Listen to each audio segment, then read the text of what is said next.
पिछले उसमें हमने पढ़ा था किस प्रकार के वर्ण होते हैं और कौन कौन से वर्ण होते हैं, और आज वर्णों के उच्चारण स्थान के बारे में बात करेंगे। जिस वर्ण का उच्चारण करते समय हमारे मुख का जो अंग सर्वाधिक सक्रिय होता है, यानी कि हम जो उच्चारण जो करते हैं या वर्ण जो बोलते हैं वो हम हमारे मुख से बोलते हैं। तो मुख में भी बहुत से पार्ट हैं, उच्चारण के स्थान हैं। तो जो सबसे ज्यादा सक्रिय एक्टिव होता है वही अंग उस वर्ण का उच्चारण स्थान होता है। ये हमने पहले ही पढ़ा है कि संस्कृत वर्णमाला में पाणिनीय जो ऋषि हुए हैं, व्याकरण आचार्य हुए हैं, उनके अनुसार 63 वर्ण हैं। उन सभी वर्णों के उच्चारण के लिए 8 स्थान हमारे मुख में बताए गए हैं। ये हैं उर मतलब गला, कंठ, शिर, शिर मतलब मूर्धा, जिह्वा मूल मतलब जीभ का अंत, दंत, नासिका, ओष्ठ और तालु। तो इनके आधार पर वर्णों के उच्चारण स्थानों का विभाजन किया गया है। जैसा कि आप इस तालिका में देख रहे हैं, हमने एक तालिका में पहले लिखा है वर्गस्य उत्पत्ति स्थानम, वर्णस्य उत्पत्ति स्थानम, कि वर्ण की उत्पत्ति कहाँ से होती है, कौन से स्वर हैं जो उस वर्ण की उत्पत्ति स्थान से बोले जाते हैं, कौन से व्यंजन हैं, कौन से अंतस्थ हैं, कौन से उष्म व्यंजन हैं, और उस स्थान का नाम क्या है, ये हमने इस टेबल में लिखा है। तो जैसे पहला है कंठ, वर्णस्य उत्पत्ति स्थानम। कंठ है, कंठ से स्वरहा ए आ और के खे गे घे गे और है, इन सबका उच्चारण स्थान कंठ से होता है। और जिन वर्णों का उच्चारण स्थान कंठ से होता है ऐसे वर्ण कंठ्य कहलाते हैं। इनको क्या कहते हैं हम? कंठ कहते हैं। इनको क्या कहते हैं? कंठ कहते हैं। ये दिख रहा है आपको कंठ, कंठ कहते हैं। फिर दूसरा है तालु। तालु हमारे मुख में दांत, उससे ऊपर मूर्धा होता है और फिर उससे ऊपर स्थान जो होता है उसे तालु कहते हैं।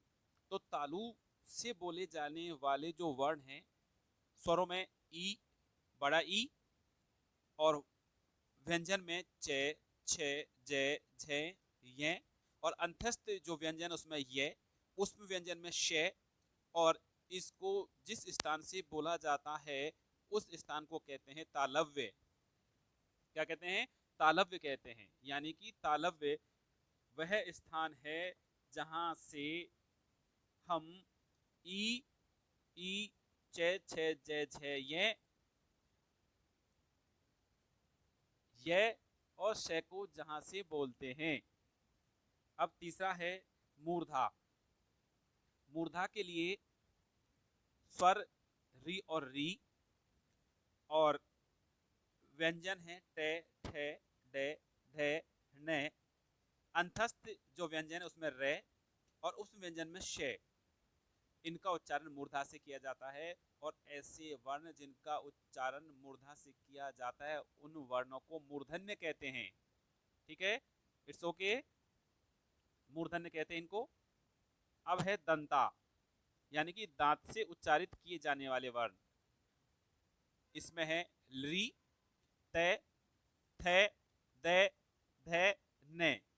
अंतस्थ जो है उसमें ले है, उस व्यंजन में से, और इन सब वर्णों का उच्चारण स्थान जिस स्थान से किया जाता है उसे हम कहते हैं दंत्य। ये वर्ण दंत्य वर्ण कहलाते हैं। फिर नेक्स्ट है ओष्ठौ। ओष्ठौ का मतलब ओष्ठ होता है। उ, बड़ा ऊ, पे, फे, बे, भे, मैं।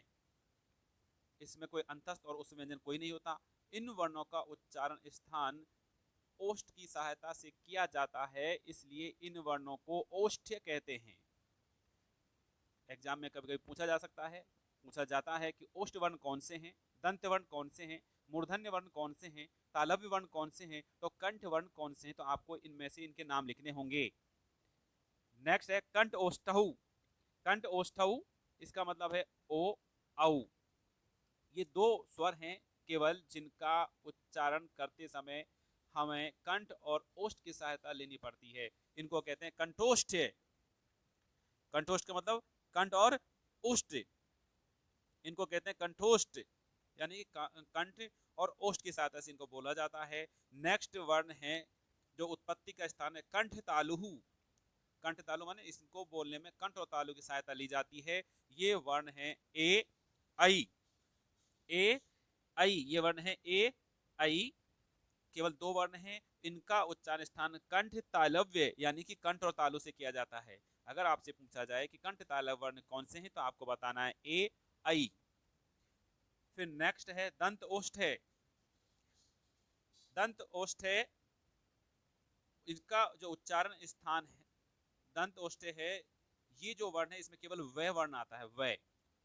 संस्कृत में कहते हैं वकारस्य दंतोष्ठ है, तो इसका जो उच्चारण स्थान है दंतोष्ठ है। दंत बच्चों इसमें कुछ वर्ण ऐसे भी होते हैं जिनका उच्चारण स्थान हमारे मुंह के दो भागों से होता है, यानी कि हमें हमारे जो मुंह के दो पार्ट से उनका उच्चारण किया जाता है। जैसे प्रत्येक वर्ग का जो पंचम वर्ण होता है, पंचम वर्ण का मतलब जैसे क वर्ग है उसमें से क में देखिए क ख ग घ ये पंचम है। ऐसे ही त वर्ग में च वर्ग में च छ ज छ ये, तो ये जिसे अन्य खाली कहते हैं ये पांचों अक्षर है। ट वर्ग में हणे, त वर्ग में न नल और प वर्ग में मैं, यानी कि ये जो क च ट त प ये जो पांच वर्ग है इनका जो अंतिम जो अक्षर है, अंतिम अक्षर में गे ये न और मैं, ये जो लास्ट वाले हैं ये अंत में मैंने एक आपको दिखा दिया इंडिकेशन में कि मैं जैसे अंतिम अक्षर है पांचवा वर्ण ऐसे न है, ऐसे हण है, ऐसे ये हैं। ये सब पांचों अंतिम वर्ण है क वर्ग च वर्ग ट वर्ग और त वर्ग की और प वर्ग की। ठीक है, तो इनका जो इनको पंचम वर्ण भी कहा जाता है। तो जैसे ये हैं तो ये का उच्चारण नासिका और कंठ से होता है। इसको कहते हैं संस्कृत में ये मैंगेना नाम नासिका चे कंठ चे। फिर एक है ये, इसका उच्चारण स्थान नासिका यानी कि नाक और तालु से दोनों से मिलाकर के होता है। हणे, इसका जो उच्चारण स्थान नासिका और मूर्धा दोनों को मिलाकर के होता है। फिर न नल है जिसका उच्चारण स्थान नासिका और दांत से होता है। फिर मैं है, इसका जो उच्चारण स्थान है नासिका और ओष्ठौ माने ओष्ठ यानी होठों से मिलाकर के होता है। इस प्रकार से ये हमारे उच्चारण स्थान है और इनकी प्रैक्टिस के लिए हमें बाकायदा इनको बोल करके हमें प्रैक्टिस करनी चाहिए, अभ्यास करना चाहिए, तो तब जाकर के ये स्पष्ट होते हैं। तो आज हमने वर्णों के उच्चारण स्थान के बारे में चर्चा की, टेबल पर चर्चा की, और इसको ऐसे ही टेबल को आपको लर्न करना है, इसको ध्यान रखना है। और आगे हम इसी से संबंधित हमारा आगे का वीडियो फिर आपके सामने हाजिर होगा, कंटिन्यू रखेंगे हमारे वीडियो आगे आप देखते रहें। और मेरे इस वीडियो को लाइक शेयर और कमेंट जरूर करें और सब्सक्राइब